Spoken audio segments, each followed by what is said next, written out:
Did you know more countries ruled India than just the British? I would like to say one fact about the British.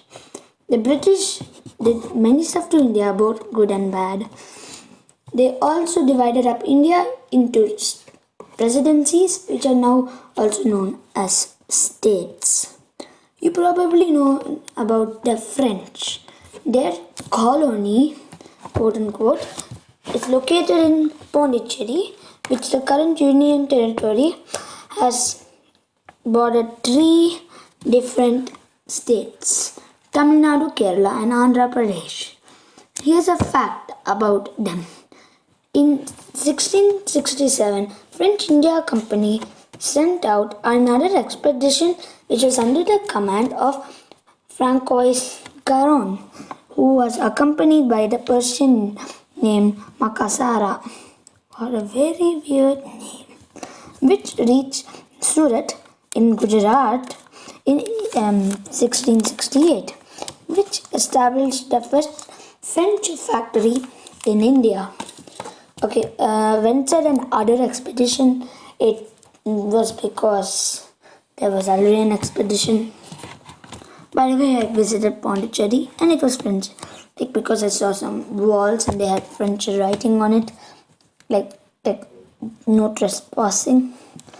Well, did you know the Portuguese also colonized India? Well, it's now part of Goa, but wait, it's not only Goa.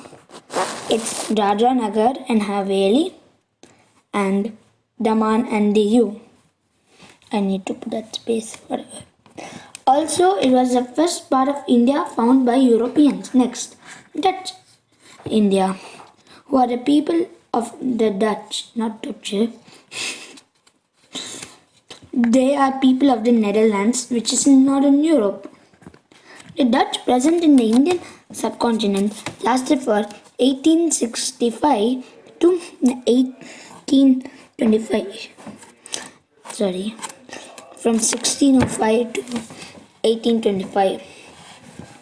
Merchants of the Dutch East India Company established themselves in the Portuguese Commonwealth, notably Pulicat, as they were looking for textiles and exchanges of Dutch spices and traded them to the East Indies. The Dutch Sultanate and the Dutch Bengal were established in 1616 and 1627 respectively. After the Dutch conquered Ceylon, which is now Sri Lanka, from the Portuguese in 1856, they took Portuguese forts on the Malabar coast for 5 years. Later, as well as both the major spice producers to create Dutch monopoly on spice trade. Apart from textiles, they also traded many other stuff like precious stones, indigo, silk around the Indian peninsulas, and chemicals in Dutch Bengal, which were and pepper in Dutch Malabar. Indian slaves were also imported to the Spice Islands in the Cape Colony.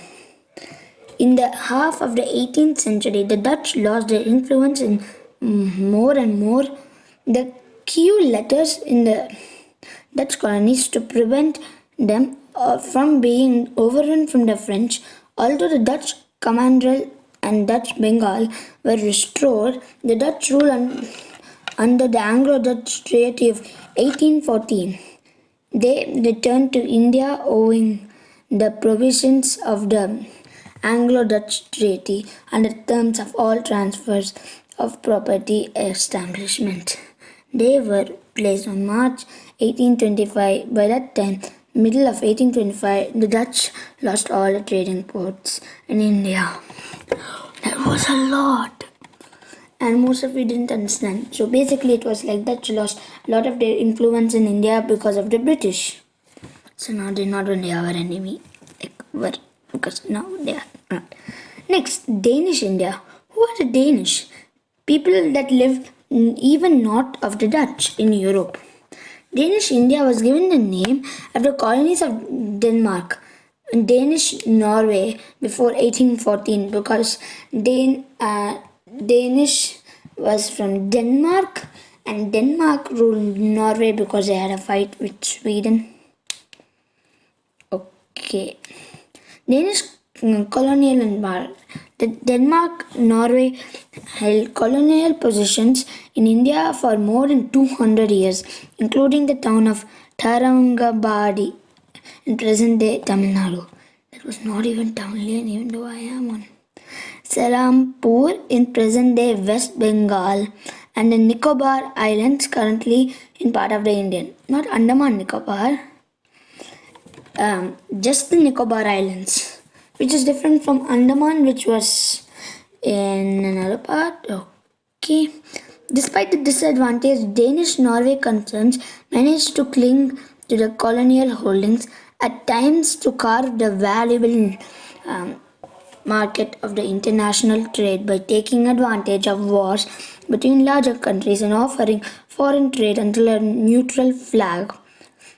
For this reason, their presence tolerated many years until the growth of the British naval power led to the occupation of sale of the Danish holdings during the 19th century and the forced sale of the Danish holdings during the 19th century. They had parts in Agra, Pulicat and Cochin. Swedish in India. Wait, Swedish too? If you didn't know, Sweden, okay, they are also in the Nordic part, which is Denmark, Sweden and Norway. All of them are Nordic, so that means all of them had tiny part of India too. The Swedish East Indian Company. Wow, all of them are the same. I'm not reading Swedish, but I'll just try. Svenska Auditionaka Companies or SOIK was founded on Gothenburg, Sweden in 1731 to conduct trade between China and the Far East like Japan, Indonesia and other stuff. This was actually inspired by the Dutch East India Company and the British Indian Company. This made in Gothenburg a European center in trade for Eastern products such as silk, tea, furniture, porcelain, many expensive stones and precious and other distinctive luxury items. Trade with Chinese saw the arrival of new customs in Sweden. The Chinese cultural influence increased and tea, rice and arak and new root vegetables started to appear in Swedish homes, and that was the greatest trade. Next, Austrian India.